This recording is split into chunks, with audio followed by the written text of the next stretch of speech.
Okay, good evening everyone. Thank you very much.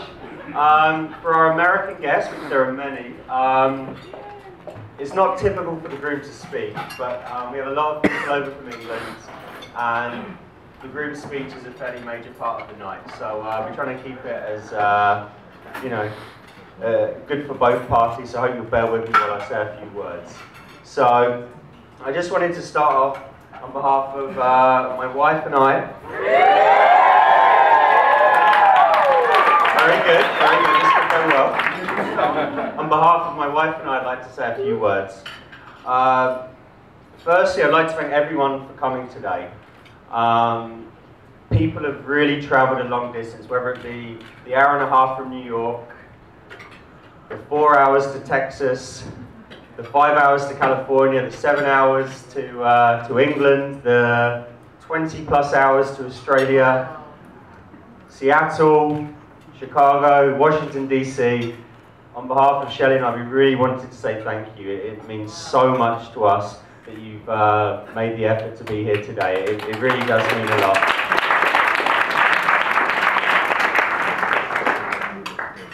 I'd also like to thank our bridesmaids. I think you'll all agree they look absolutely magnificent.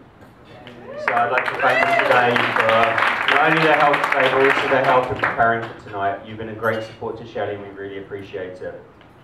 I would also like to make a special thank you to Jihi, our matron of honour. Jihi only got married 6 weeks ago, but for Shelley and I, that was actually fantastic. The reason being, if you look on your tables, you'll see some table numbers. We left Jihi and Isaac's wedding and said, do you mind if we borrow your table numbers? We put them in a bag, we brought them over, we had our final meeting here the day after, and we handed them over and we look far more creative than we really are. But, and also the beautiful calligraphy on your envelopes that you would have seen, that was Jihi, and I really, we cannot express enough how grateful we are for your support and your help. You've been fantastic. So thank you, Jihi. I'd also like to thank my groomsmen, all of which have travelled across the Atlantic. I really appreciate you guys coming over and letting me be the most handsome man here today. I really appreciate that. But no, in all seriousness, you were great, and I appreciate the support there. It really meant a lot to me. Next, I'd also like to thank my brother Stuart. I've already heard a few people say to me what a fantastic job he did in the speech, so I really want to thank you and for your support. We haven't all, me and my brother are very different, but as we've got older, we've become very closer, and I respect him a lot. So thank you for what you said, and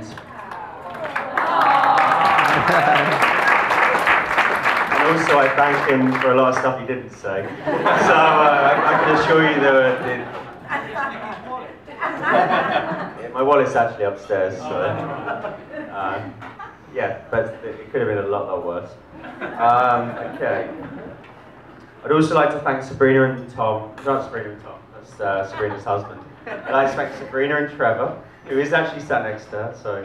But Sabrina and Trevor for the fantastic readings. You were really great today, and we really appreciate you doing it. And a special mention to Sabrina. If she was a boy, she would have been up there today as one of the groomsmen. So she knows that, but I went with the boys, so sorry. A big thank you also goes to Lillian. Lillian conducted our service today, and for those of you that don't know, Lillian is not in fact a professional wedding officiant. Lillian came over, I think we had, did we have sushi that night? We had sushi and we sat around and we were on the internet and we were doing web searches, how to marry people in New Jersey. And within about 15 minutes we had a PDF, and it basically meant that Lillian could come and marry us today, which is really fantastic. But I think you'll all agree she did fantastically well, and it meant so much to have such a close friend on there today.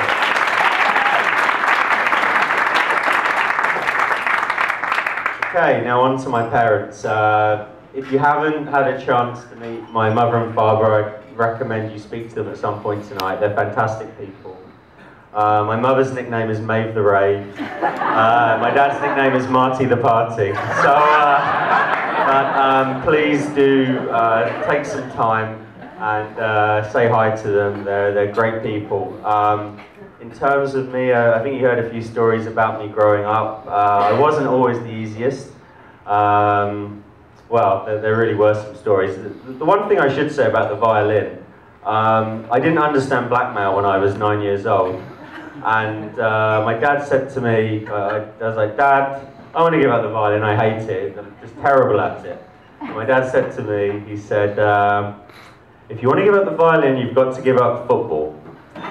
So to a 9-year-old boy, that's like giving up oxygen. I only lived for football those days, and I was going to be very nice tonight, but he brought up the violin, and I just thought I should clarify that. I hated playing it. But, and that's the reason why I played so badly. It was like, please let me stop. But no, in all seriousness, Mum, Dad, you've been a fantastic support to me over the years. I was not the easiest kid growing up. As a teenager, I thought I knew anything. I mean, I thought I knew everything. I still feel like I know everything now, but I clearly don't. I was very difficult to deal with, and I know both of you made a lot of sacrifices for Stuart and I, and we appreciate from the bottom of our heart, or my heart, and I thank you for welcoming Shelley and us into, or Shelley and her family into us. Now, Oh, fantastic sons, you daughter-in-law. Sorry, hold on. Said, look what we've got now, fantastic sons and a wonderful new daughter-in-law. It was all worth it. Thank you, Mother. I did want to say a thank you also, for your generosity in terms of today, helping to make today happen. We really, truly appreciate it. Moving on to my new family. I would like to thank you for help bringing up, well, my new wife. You brought up a fantastic daughter. I'm so happy that I can join your family, and I just want to extend my father's wishes in welcoming the Hands and the Woos into the Headland family. You really are very welcome, and there's always a room in London if you ever want to stay. My house. Or you can stay with Howard. I have a spare room.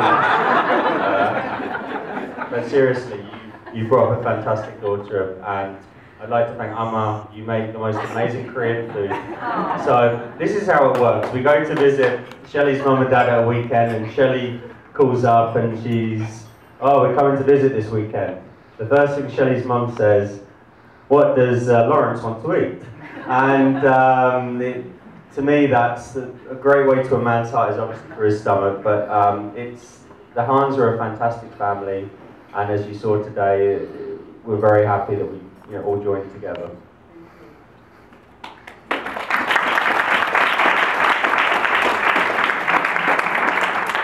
Okay, here's the pressure bit. I also have a few words in Korean, so please bear with me. 훌륭한 딸 기워 주셔서 감사합니다. Right, that was sentence one. 제 아내로 평생 아끼고 지켜주겠습니다. 엄마, 아빠 사랑해요.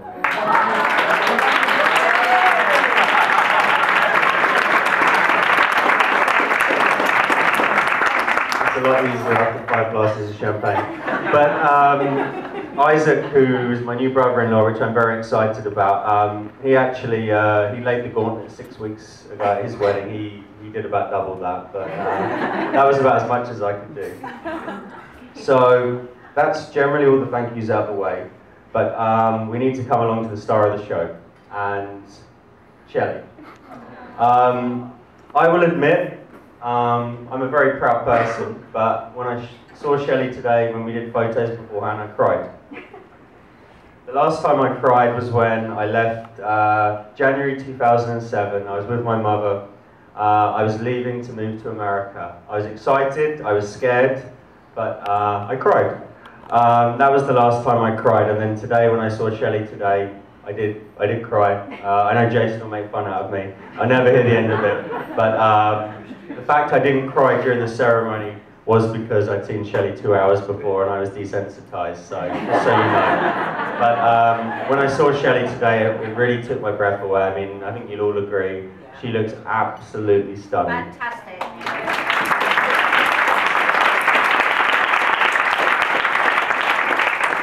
So I wanted to say a few words about Shelley and I.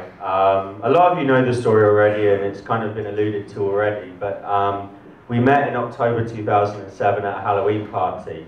I'd been out the night before, my brother was visiting, I'd been out with Aoife, and we were drinking Jack Daniels and Coke, and I remember that night I kept saying, I can't taste the Jack Daniels. Next day I woke up, I felt like I'd been hit by a truck. It was pure pain.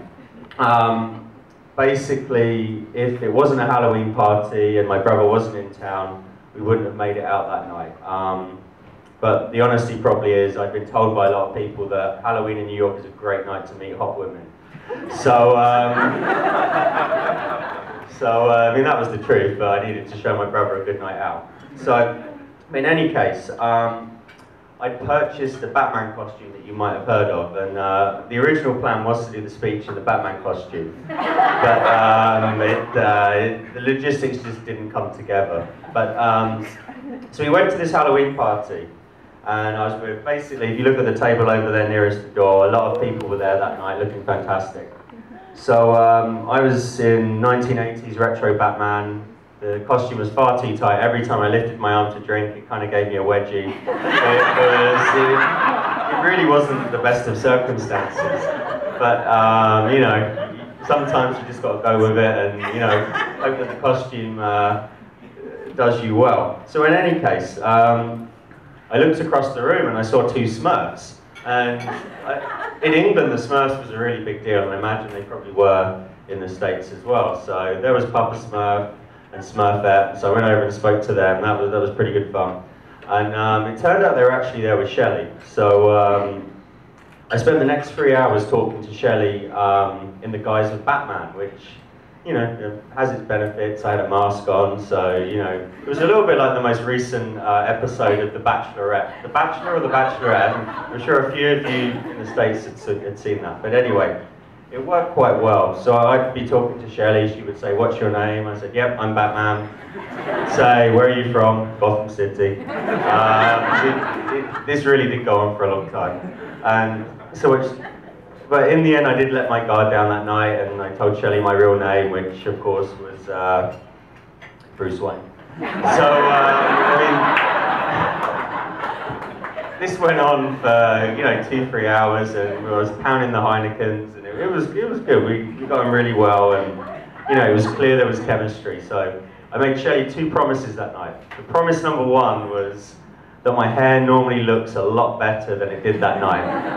As you know, I like to, you know, spike the hair up, and the Batman costume wasn't really conducive for that. So that was promise number 1. Promise number 2 was that I was going to call her the next day and organise our first date. I kept the second promise. We went out 2 days later, we had a fantastic meal, and from then onwards, it's really been fantastic. We had a long distance relationship between New York and Princeton. Wednesday night was date night.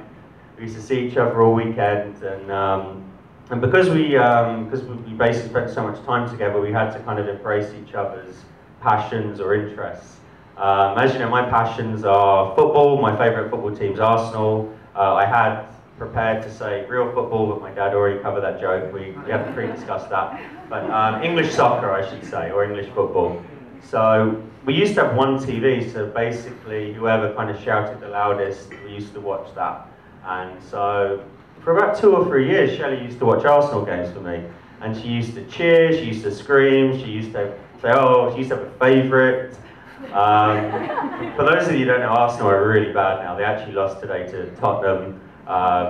Simon's a big Tottenham fan, and Arsenal are really on the down. But she used to sit there and watch it with me, and then on the flip side, I would watch The Real Housewives of Orange County with her, Millionaire Matchmaker, and Bridezillas. And the funny thing about these programs, it was just, you know, pure shock and horror for the first hour, but by the time you'd watched the third or fourth episode, you really would be addicted. And we've started watching great programs like The Kardashians. And we've also extended Real Housewives of Orange County to New Jersey, New York, Beverly Hills. I'm not really into the Beverly Hills one too much, but we've really, I mean, I've seen some television I didn't think even existed, but it's been great. Sorry, I need to find my place. I was actually planning on reading, so hold on. But basically, whatever we did, the important thing is what we realised. It didn't matter what we were doing. The important thing is that we did it together. And whether it was going to buy the groceries or the shopping, or whether it was going out for a run in January where Shelley would like shout at me because I made her run up hills, it was always fun. And we've always got on well, and you've been an absolute delight to be with. So, well, that's what I thought. Shelley and I actually moved in January, which is fantastic, but when you move to two different apartments, and this is being America, every television is bigger than 40 inches, which in England is kind of like about as big as it gets. So we had two 40-inch TVs, and now when Arsenal are on, Shelley no longer watches them. She goes in the other room and she watches all those great programs I just mentioned, but based on the way they're playing, she probably knew something that I didn't. Okay, hold on 1 second. I need to find my place. But the thing about Shelley, she whatever she's done, she's always done it really well. I mean, I know she's got a lot of work colleagues here, and she's very well respected, whether it be academics, whether it be the piano, where she actually, in fact, played at Carnegie Hall in New York, which I think is no mean feat. She really was a fantastic piano player. Shelley also has an amazing talent, so I mean, I recommend spend some time with her tonight before it gets too late, because Shelley has absolutely no problem falling asleep in public. So this is included against a speaker in a nightclub, but my actual favourite one, it was the first night we'd moved in together, and admittedly she'd been up early that day. We went to Madison Square Garden, we'd had a bottle of champagne, the New York Knicks were playing, and New York Knicks are about as good as Arsenal are right now, they're pretty awful. And so we sat there, they're aggressive New Yorkers swearing, you suck, all stuff like that, not to us, to the team. And she fell asleep on my shoulder. I think it was in the third quarter. So, but also we've been at parties, and you got the single guys prowling around, they see a girl asleep, everyone's like, is this girl okay? And I'm like, yeah, she's just resting, I don't need to take her home. She has a little power nap, she wakes up and she carries on with the evening as if nothing's happened. And it's fantastic, and I love her for that. So, but also there was one other thing that Shelley took me to one side and said, I really want you to mention this tonight. Shelley was always very good at mathematics, or math, as they say in America, and she became an Olympic athlete. She took part in the Math Olympics, and by the looks of it, either Stacey loves this story, or Stacey was also in the Math Olympics. So I don't know if Shelley actually got a medal, but she took part in the Olympics, and I'm very, very, very proud of her. She just said thank you. So, hold on, I actually really did lose my place.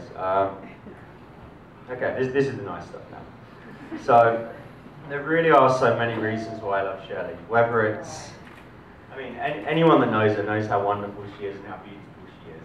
But whether it's the last bite of her pizza, whether it's her smile, whether it's her demeanour, whether it's just the way she carries herself, she's just an absolute delight to be with.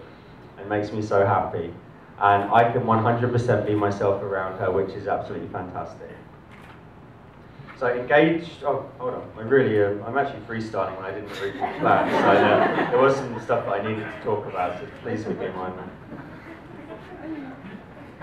So as time was passing by, it was very clear that we wanted to be more than boyfriend and girlfriend. So we spoke about the future, and so I started planning for the proposal, and the proposal actually went quite well, but Shelley was kind of at the stage that whenever she came home from a weekend away, everyone was looking at her finger.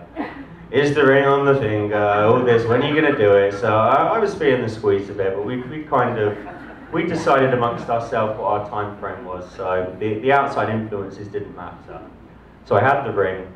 I was convinced Shelley thought I was going to propose to her on holiday. We were going to Mexico. It turns out, in fact, that I told her once drunk after too many margaritas that I would never propose on holiday. So that